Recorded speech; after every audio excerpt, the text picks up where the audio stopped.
So we were discussing some some tests for the two sample scale problem. Let me consider now Sukhatme's test.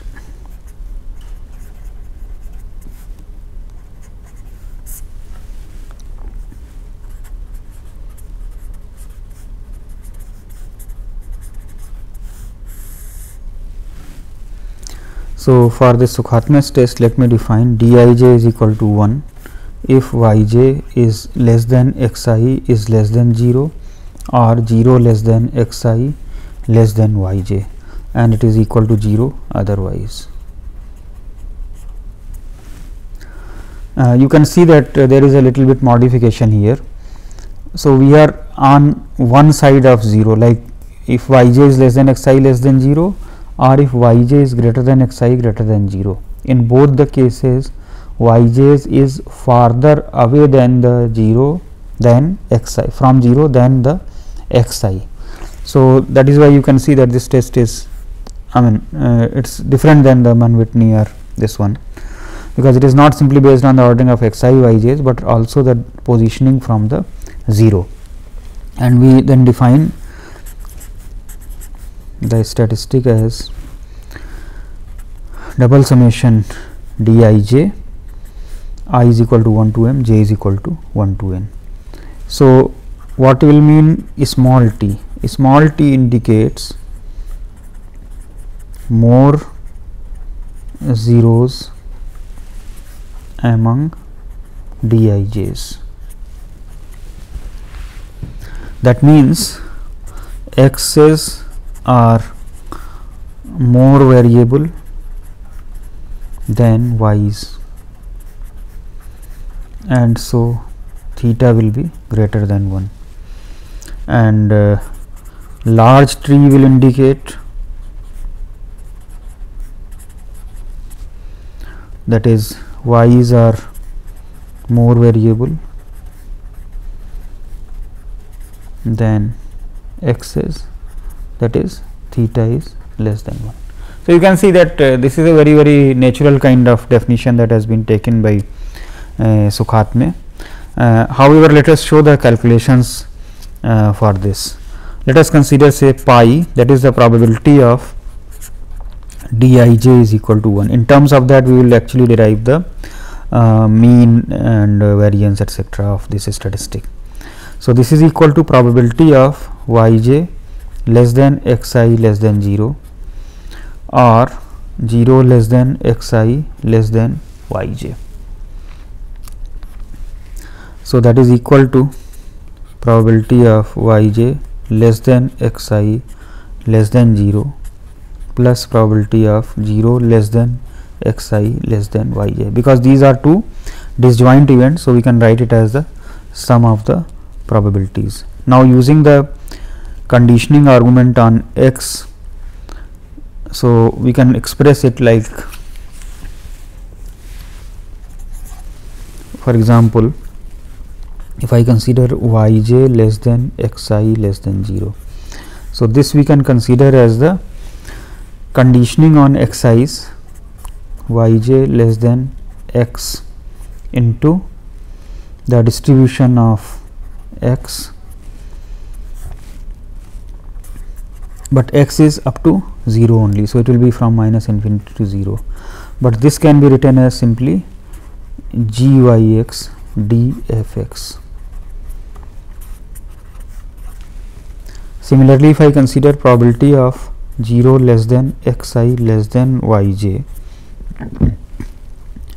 then this is equal to 0 to infinity probability of yj greater than x dfx. Then this becomes 1 minus the CDF of y,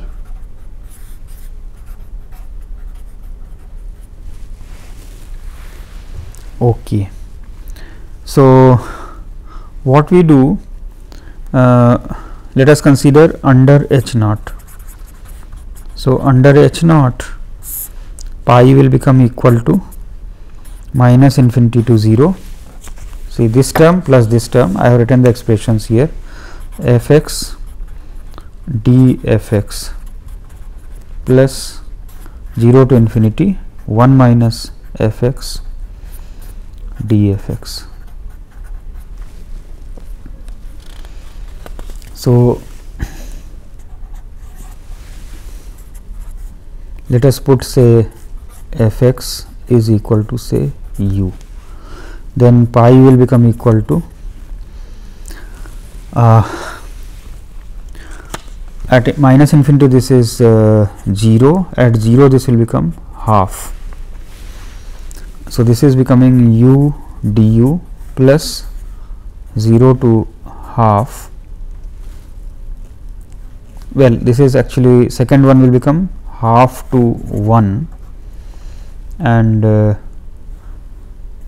this is 1 minus u du. So both are actually 1 by 8 plus 1 by 8, that is equal to 1 by 4. So under the null hypothesis, the probability that dij is equal to 1 is actually becoming equal to 1 by 4. So if I consider the expectation of t under the null hypothesis, of course this is equal to double summation dij, so that is equal to mn pi, but under the null hypothesis this is simply becoming mn by 4. So you can see that actually the symmetry will come around this value. Let us look at similarly the variance term here. So variance t is equal to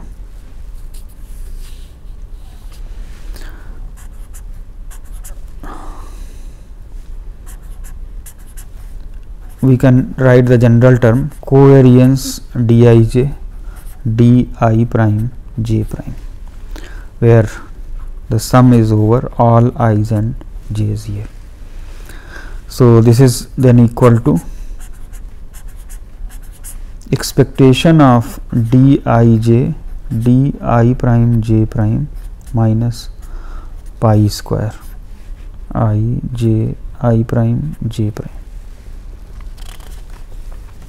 So this value will be 1 only when dij and di prime j prime both are 1. In all other cases this will be equal to 0. So this is simply equal to the probability of dij is equal to 1 and di prime j prime is equal to 1. So we can express it as double summation, quadruple summation probability of dij is equal to 1, di prime j prime is equal to 1 minus pi square.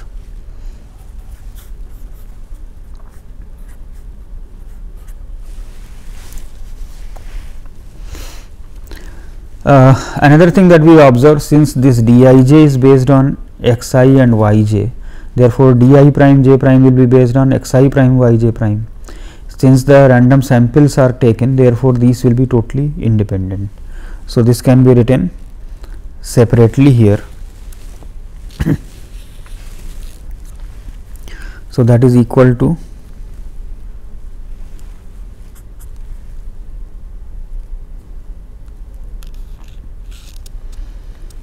so let me express it in full form here. There will be all cases, I can be equal to I prime, j can be equal to j prime, and so on. So let us consider all the cases here. So one case is when I is equal to I prime, j is equal to j prime, then this will become simply double summation. So this term then can be written as, if I and j, I is equal to I prime, j is equal to j prime, then this term will become probability of dij is equal to 1 only minus pi square. Now let us consider other case. One case will be when I is equal to I prime, j is not equal to j prime. So then in that case this will become triple summation, that is I j j prime. So this is then equal to probability of dij is equal to 1, dij prime is equal to 1 minus pi square. now this we have to calculate separately. So let me give a notation for this. This will become pi 1. So this is again pi here, this is pi 1. Then there will be another case. The other case will be when I is not equal to I prime, but j is equal to j prime. So this is I prime, j. So this is probability of dij is equal to 1, probability of di prime j is equal to 1 minus pi square. This one let us name it as pi 2, and then there will be the choice when all of them are different, that is I prime, j prime. Here I is not equal to I prime, j is not equal to j prime. This is probability dij is equal to 1, di prime j prime is equal to 1 minus pi square. In this case, this is actually equal to dij is equal to 1, di prime j prime is equal to 1. Why? Because xi prime, yj prime, they are all independent. So dij will become independent of dij prime, di prime j prime. So then this is nothing but pi square. So pi square minus pi square, that is becoming equal to 0. So this term vanishes. We are left with this and this term. So in terms of the notations pi square, pi 1, pi 2, etc., we can express it as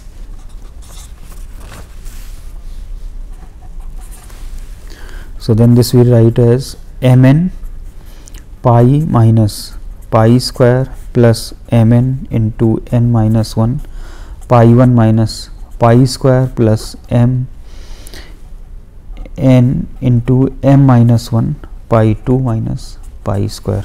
Let us look at the counting of these terms. Here we are taking over all ij, so there will be mn terms. In the second one, here I am taking I is equal to I prime, but j is not equal to j prime. So these are n into n minus 1 and i's are m. So m into n minus 1, pi 1 minus pi square. And then in the third one, j is equal to j prime, so that is n terms, and then I is not equal to I prime, that is m into m minus 1 terms. So it becomes m n into m minus 1 pi 2 minus pi square. And the last one, which is actually m into m minus 1 n into n minus 1, but actually this is becoming 0 because this is pi square minus pi square. So we are left with this much only. Now let us consider the expressions for these quantities under general and null hypothesis. So pi 1 let us look at, for example. So that is equal to dij is equal to 1, dij prime is equal to 1, where j is not equal to j prime. So that is equal to probability of yj less than xi less than 0 or 0 less than xi less than yj, that is dij is equal to 1. And we will be taking intersection with the event yj prime less than xi less than 0 or 0 less than xi less than yj prime.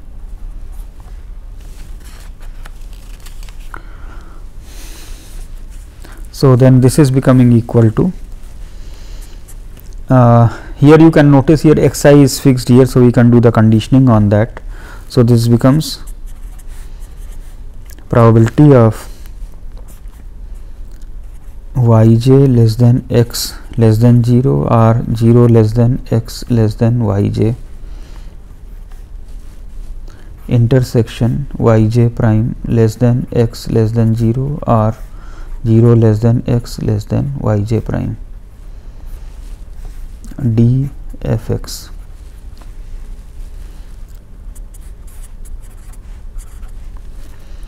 So that is equal to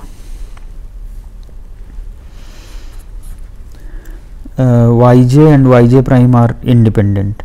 Therefore, these two probabilities can be written as the product here, yj less than x less than 0, 0 less than x less than yj. In fact, you can write it as sum here. into probability of yj prime less than x less than 0 plus probability of 0 less than x less than yj prime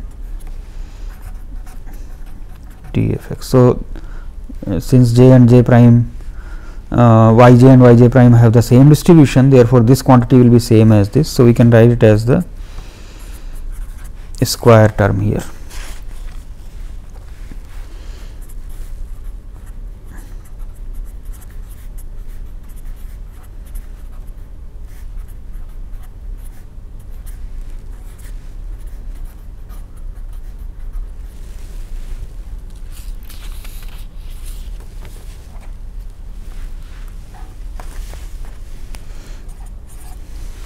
So that is equal to probability of yj less than x less than 0 square dfx minus infinity to infinity probability of 0 less than x less than yj square dfx plus twice minus infinity to infinity probability of yj less than x less than 0 into probability 0 less than x less than yj dfx. Now you look at this one. See, this is saying yj less than x and of course x is less than 0. This is yj greater than x. Now under the same distribution of f, that means same distribution of x, we are having two disjoint sets here. So these two are disjoint sets. If these are two disjoint sets, so therefore this should be equal to 0, because these two events cannot occur together. Like if I have to put integral, then for this one it is minus infinity to 0, for this one it has to be 0 to infinity. So both of them cannot occur simultaneously, so this term will become simply equal to 0. So this one now it is equal to minus infinity to 0. This is the CDF of y square into dfx, and the second one is then 0 to infinity 1 minus the CDF of x dfx. So this is the general expression now we have obtained for pi 1. Now under the special case, when f and g are same, then this become equal to minus infinity to 0 fx square dfx plus 0 to infinity 1 minus fx square dfx. So when you put fx is equal to u, then this can be written as, say, 0 to half u square du plus 0 to half 1 minus fx you can put here, so u square du. So this is then becoming equal to 1 by 12. This will become 1 by 3 here, so u cube by 3. So when you put 2 here, 1 by 24 plus 1 by 24 is equal to 1 by. In a similar way, if you look at the expression for pi 2, in pi 2 what is happening? The roles of xi's and yj's you can interchange. So I will not write the expression for that now in full detail. Pi 2 can be obtained from pi 1 by interchanging the role of x's and y's. So under h naught, pi 2 will then become equal to 1 by 12. So variance of t under h naught, that is mn 1 by 4, 3 by 4 that is pi minus pi square plus mn into n minus 1 by 12 minus 1 by 16 plus nm into n m minus 1 by 12 minus 1 by 16. Of course, you can simplify this, it becomes mn into m plus n plus 7 divided by 48. So, the null distribution of Sukhatme's test statistic has been obtained here. The expectation t is mn by 4 and the variance of t under the null hypothesis is obtained. So, this Sukhatme's test statistic can also be used for deriving the for testing the scale problem, 2 sample scale problem. As I mentioned here that the small t indicates that theta is greater than 1, a large t will indicate theta less than 1. So, this can be used for the, and also we have obtained the null distribution of that.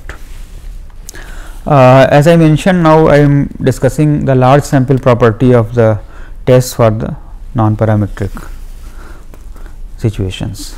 So, this property is called the consistency of statistical tests.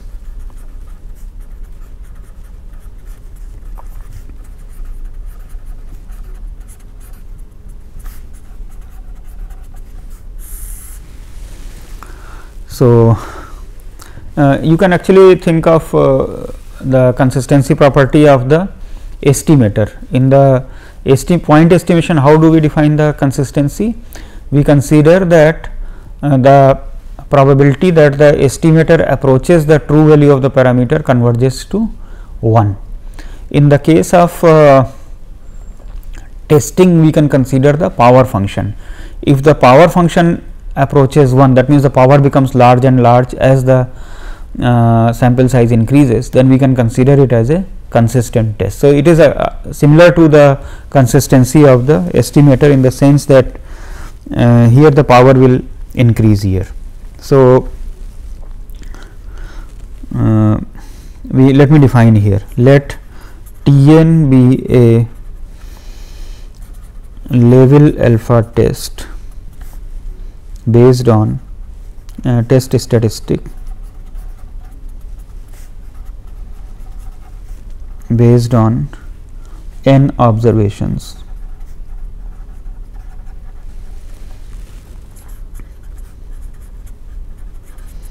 for testing H naught, say G belongs to omega null versus H1 G belongs to omega alternative, which is actually equal to omega minus omega null.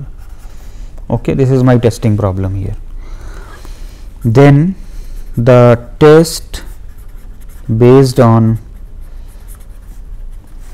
Tn is consistent if probability say G belongs to omega alternative rejecting H naught, this goes to 1 as n tends to infinity.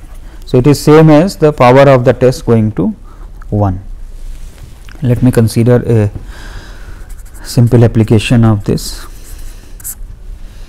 Let us consider say observations from a normal distribution with mean theta and variance unity, and we are considering the standard test for the hypothesis testing problem theta is equal to 0 against theta greater than 0. So, consider the most powerful, that is we call it UMP test here, uniformly most powerful test, that is reject H naught if root n x n bar is greater than z alpha, that is a level alpha test here. So, we consider at a point theta 1. So, let us take say theta 1 greater than 0. What is the power at this point? Root n x bar greater than z alpha, that is equal to probability of root n x bar minus theta 1 greater than z alpha minus root n theta 1. when theta is equal to theta 1, this will have the standard normal distribution. So this is probability of z greater than z alpha minus root n theta 1. Now as n tends to infinity, what happens here? Here theta 1 is positive, therefore this value will go to minus infinity. So z greater than minus infinity, this will go to 1 as n tends to infinity. So root n x n bar is a consistent test statistic, and this test is actually consistent, that is root n x n bar greater than z alpha. This is consistent test region, that is consistent critical region here.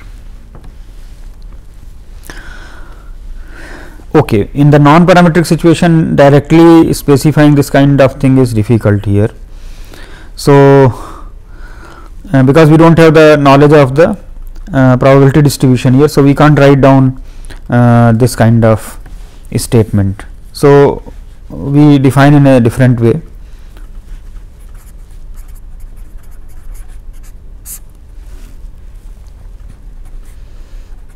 In non-parametric situations,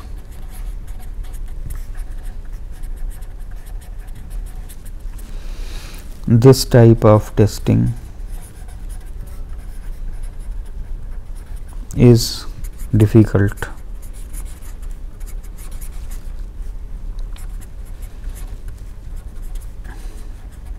Since we don't have any knowledge of the distribution of x's except that it is continuous.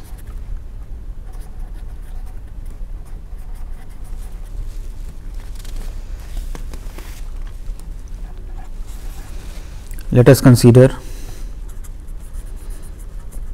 suppose the test statistic Vn based on a sample of size n satisfies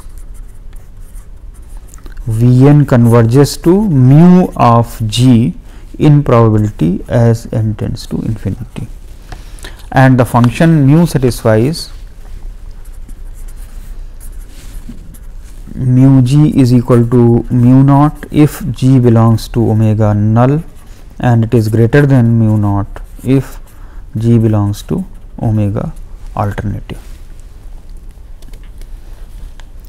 Let me give this numbering here.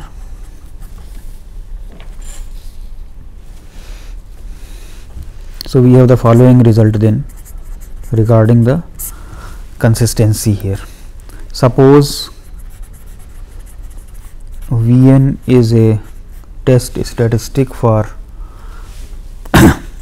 the situation 1. 1 is the hypothesis testing problem, g belongs to omega null against h1 g belongs to omega alternative. So suppose Vn is a test statistic for testing problem 1 and rejects h naught for large values and satisfies 2 and 3. That means it is consistent, that is convergence in probability to mu g function, and this mu g itself satisfies that under the null hypothesis it is equal to some fixed value mu naught, and under the alternative hypothesis it is greater than mu naught. So basically we are trying to put it in the framework of a parametric testing problem here. Suppose further that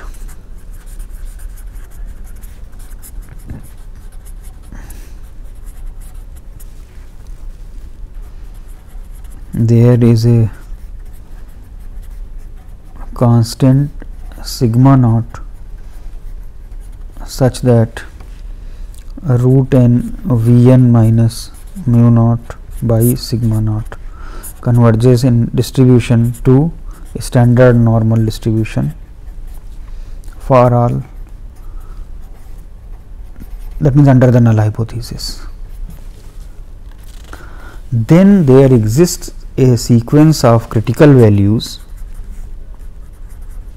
There exists a sequence of critical values Kn such that Vn is asymptotically of size alpha and probability of Vn greater than or equal to Kn under G is going to 1 as n tends to infinity for all G in the alternative.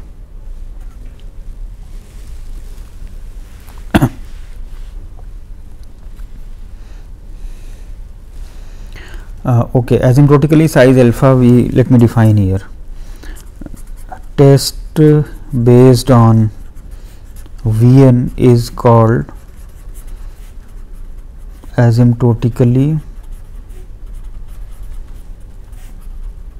size alpha if Kns are such that alpha n is equal to probability Vn greater than or equal to Kn goes to alpha as n tends to infinity for all G belonging to omega null. Let me prove this. So let Z alpha be the upper 100 alpha percent point of the standard normal distribution.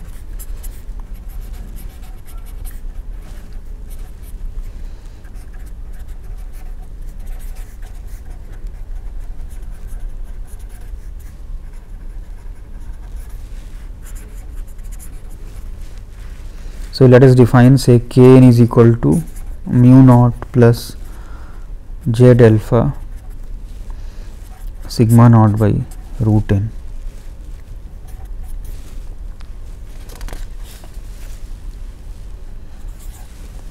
So let us consider, say alpha n is equal to probability of Vn greater than or equal to Kn. So that is equal to probability of root n Vn minus mu naught by sigma naught greater than or equal to Z alpha. So alpha n goes to alpha by 4. We have assumed here the asymptotic normality here, and Vn is asymptotically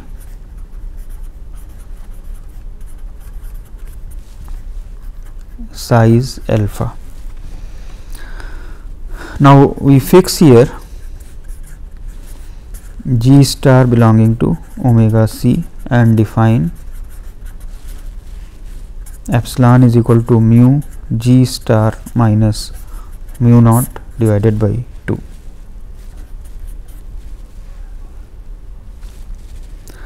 So by 3 this epsilon will be greater than 0, and for sufficiently large n, Kn is less than mu naught plus epsilon. Since Kn goes to mu naught from 6.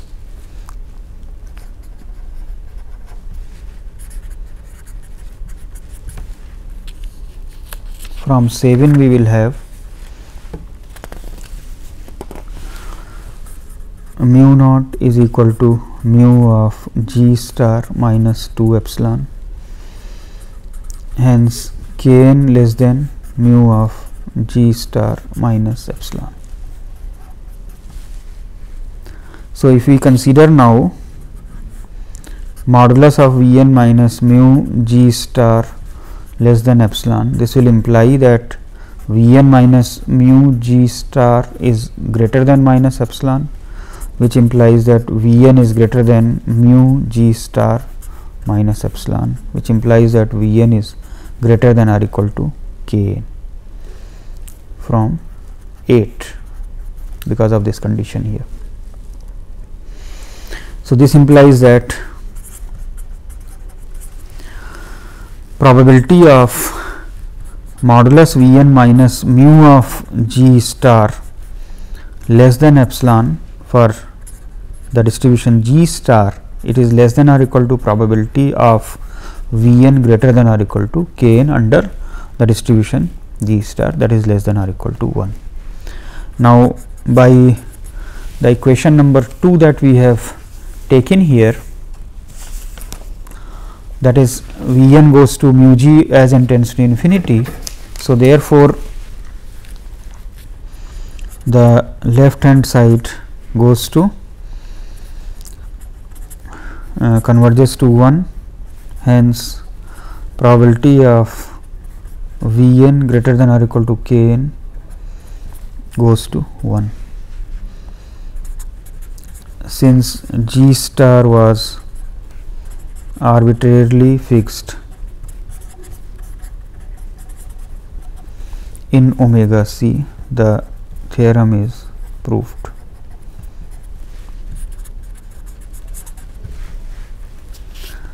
We will prove the consistency of some standard test here. Let us consider, say, consistency of the sign test here.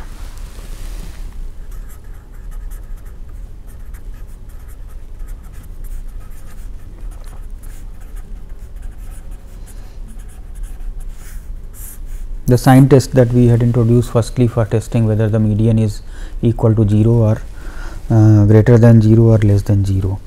So, let us consider here k is the sign test statistic. So, let us define, say, k bar is equal to k by n. So, probability of k bar minus 1 minus f of minus theta greater than epsilon. This is less than or equal to, by Chebyshev's inequality, 1 minus f of minus theta into f of minus theta divided by n, and this goes to 0 as n tends to infinity. So, k bar, it converges to 1 minus f minus theta in probability, that is mu of f theta. Mu of f theta is equal to half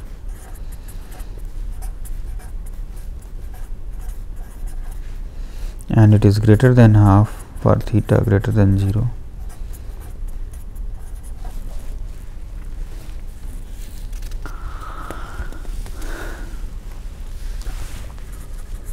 And the sign test separates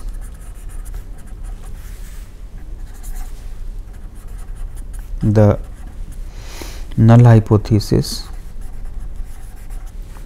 f belonging to omega naught theta is equal to 0 from the alternative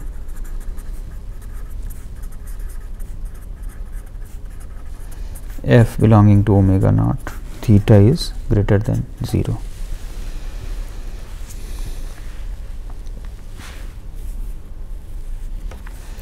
The consistency set for the sign test is the class of absolutely continuous distributions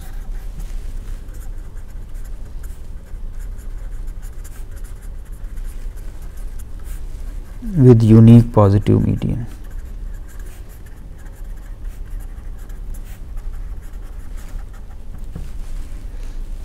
And the required asymptotic normality will follow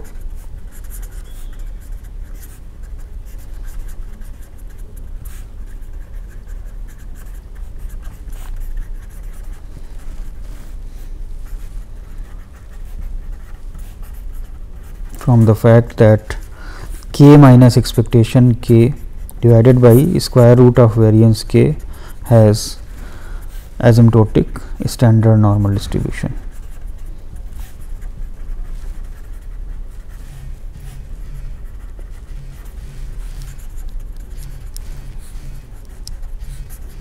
With mu naught is equal to half and sigma naught is equal to half.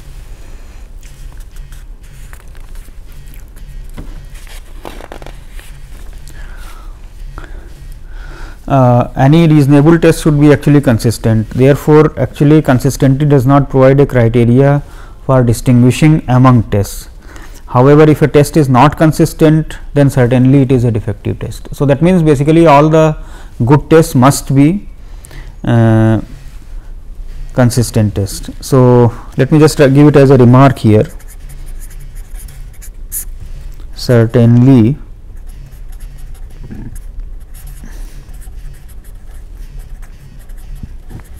consistency is a desirable property for any test, and so a test which is not consistent must be outright rejected. Let me consider a test which is not consistent.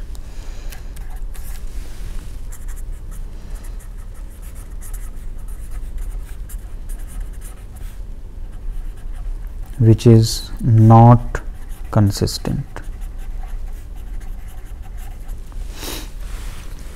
So, let us consider say x1, x2, xn. Let x1, x2, xn be a random sample from a Cauchy distribution, that is with PDF. Suppose I am considering the location form 1 by pi 1 plus x minus theta square.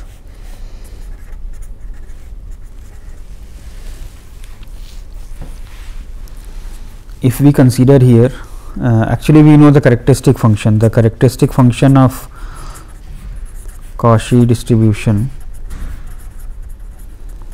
that is phi t is equal to e to the power minus modulus t plus I times theta t. So, suppose for testing h naught theta is equal to 0 against alternative theta greater than 0, we reject if x bar is greater than or equal to c. So, if we consider this characteristic function of x bar, then it is same as phi of t by n to the power n, that is equal to e to the power, same thing basically. Because of this form, it will turn out to be phi t itself. So, what we are concluding here is that x bar has exactly the same distribution as xi, that is, it is independent of n. So, power function of x bar does not depend upon n. So, power cannot converge to 1 as n tends to infinity. So, x bar does not give a consistent test. So, this is an example of a bad test. I have proved the consistency of the sign test. Let us also consider the consistency of the Wilcoxon test, say.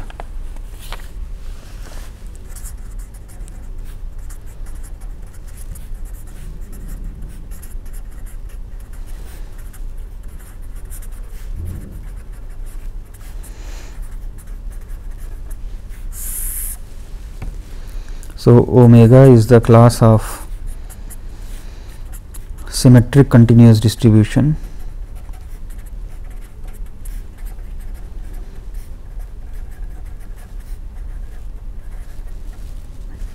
with median given by m, and omega naught is the class where we say that median is equal to 0. So we consider the following subsets of for alternative following subsets of omega minus omega naught. So these are for defining the alternative hypothesis here. Let me call it gamma 1, that is f belongs to omega where gf is greater than half. So basically here gf is probability of x1 plus x2 greater than 0. Under null hypothesis, this is equal to half. Omega 2 is the where gf is less than half, and gamma 3 f belonging to omega where gf is not equal to half.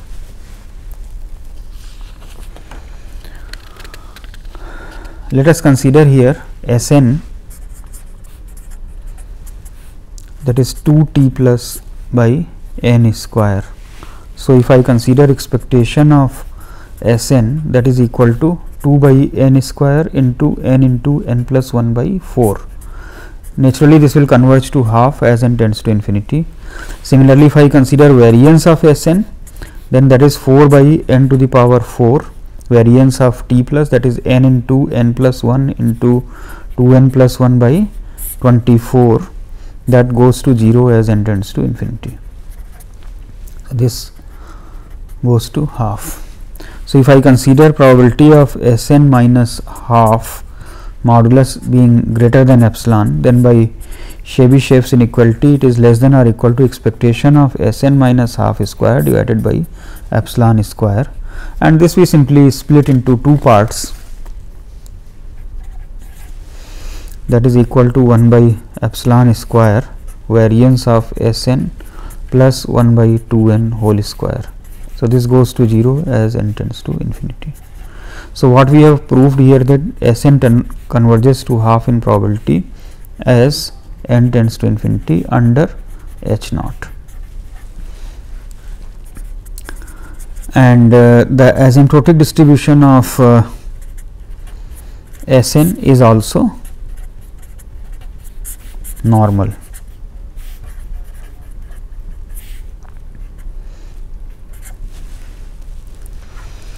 Hence the following tests will be consistent.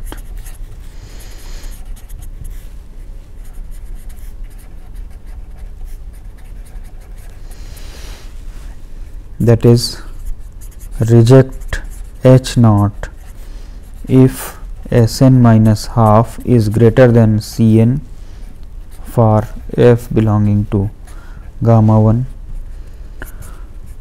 Reject H naught if Sn minus half is less than some Cn star for f belonging to gamma 2, and thirdly reject H naught if modulus of Sn minus half is greater than say Cn double star for f belonging to gamma 3. All of these three test statistics will be consistent. Since this Mann-Whitney test was simply a variation here from the Wilcoxon, let us prove the consistency of Mann-Whitney also. So consistency, I will just like to explain once again here the consistency of the Wilcoxon signed rank statistic. In the null hypothesis we are saying the median is 0. So here we are saying the on either side that the median is greater than 0, less than 0 or not equal to 0. So to prove this, what we considered is that consistency and the asymptotic normality.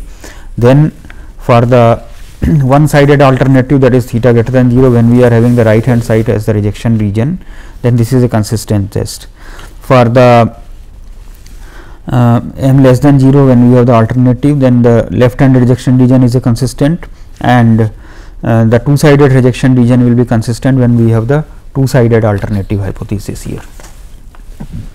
Now let us consider consistency of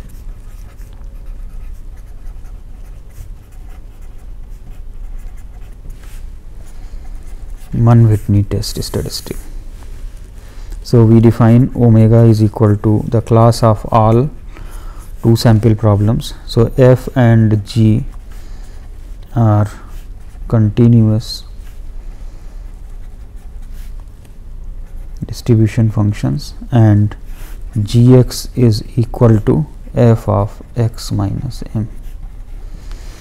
So omega naught is the case when m is equal to 0. That means we are considering fg belonging to omega such that f and g are the same. Let us define g of fg, that is equal to probability of y less than x. So g of ff, that is equal to f of x into df of x, that is equal to integral du 0 to 1, that is equal to half, that we call it is equal to g naught. So we define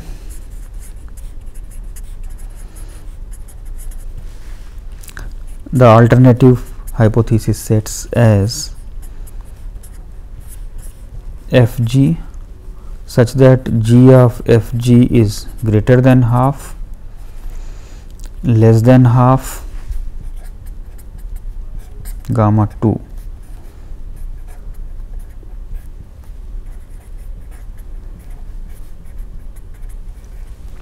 or gamma 3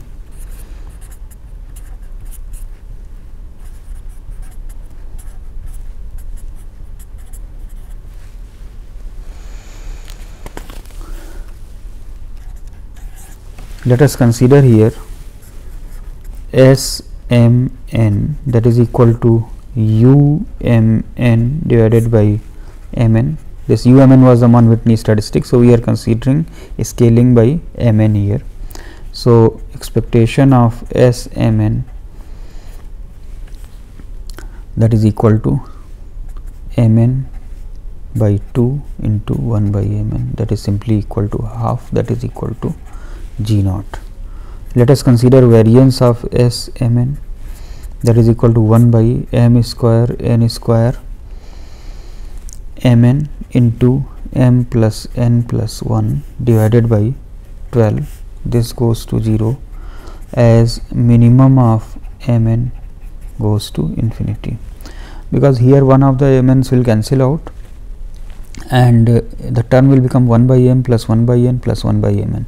So if minimum of Mn goes to 0, then both of the terms will go to 0. And if I consider then Smn minus half, probability of this greater than epsilon, then this is less than or equal to, well, again we can show that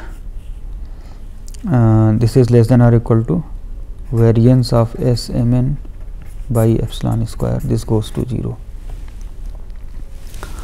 So we are concluding that Smn goes to half in probability as minimum of Mn goes to infinity under h naught, and also the asymptotic distribution is established.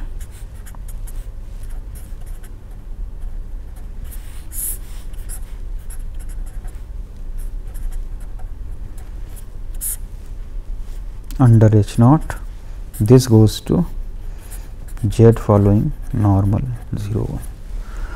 Since these two properties are satisfied, we conclude that the Mann-Whitney test statistics will be consistent provided we define it in the following fashion. We have the three alternative hypotheses. One is when we are considering GFG greater than half. So, we consider the right handed rejection region, here we consider the left handed rejection region, here we consider the two sided rejection region here. So, let me define it here. Therefore, consistent tests based on Mann-Whitney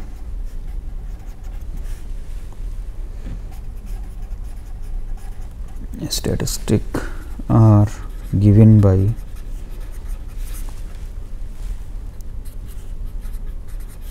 reject H naught if S mn minus half is greater than C mn for f g belonging to gamma 1.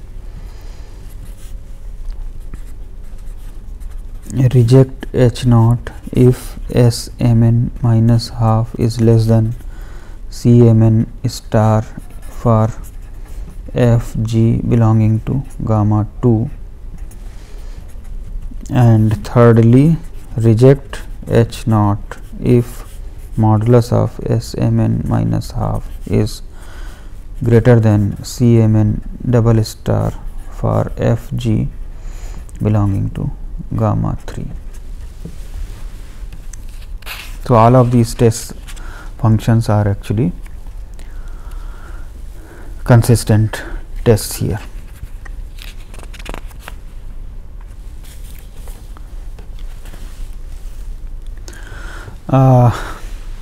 Here we have considered two types of two sample problems.